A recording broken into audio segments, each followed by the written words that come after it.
Munyakazi Sadate yasabye imbabazi nyuma y'amagambo aherutse gutangaza ntiyakirwe neza muri sosiyete. Umushoramari Munyakazi Sadate yasabye imbabazi nyuma y'amagambo atarakiriwe neza aherutse gutangaza ku baturage b'ibihugu by'u Burundi na Repubulika Iharanira Demokarasi ya Kongo. Amagambo yatumye Sadate yotswa igitutu yayatangaje ku wa 12 Ukwakira ubwo yaganirizaga urubyiruko rwari rwitabiriye inteko rusange y'urugaga rw'urubyiruko rushamikiye ku muryango RPF Inkotanyi mu murenge wa Gatenga wo mu karere ka Kicukiro.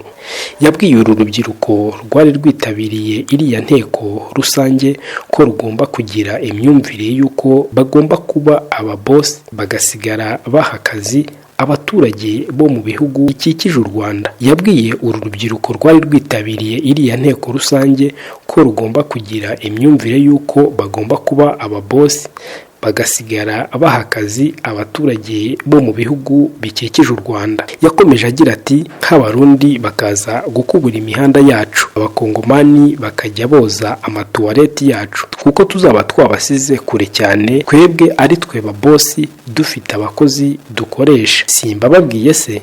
Rero iyo myumvire mugomba kuyigira. Nyuma y'aya magambo abakoresha imbuga nkoranyambaga banenze Sadate ko ibyo yatangaje binyuranyije n'ingengabitekerezo y'umuryango RPF Inkotanyi. Yanenzwe kandi ko ibyo yatangaje birimo imyumvire yo kugira abandi abacakara.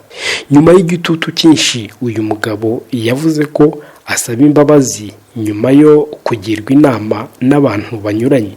Uyu mugabo yagize ati shingiye ku bitekerezo byanjye bwite byumvikanisha ko u Rwanda tuzatera imbere ku buryo mu mwaka w'2025 imirimo yo gukubura imihanda no gusukura ubwiherero tuzayiharira abaturanyi bacu.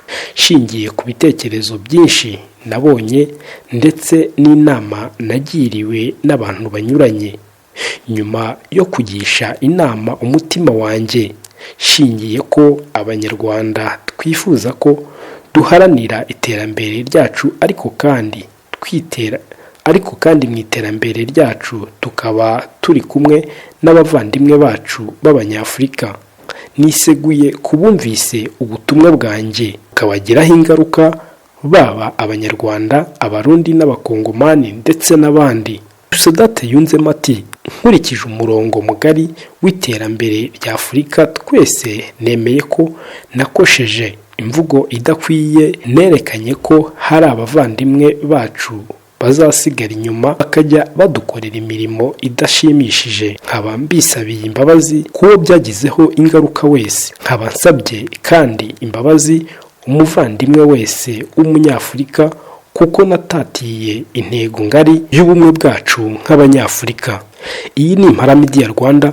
Niba uri mushya rero kora kuri subscribe kugira ngo ibiganiro byacu bijye bikugeraho mu ba mbere.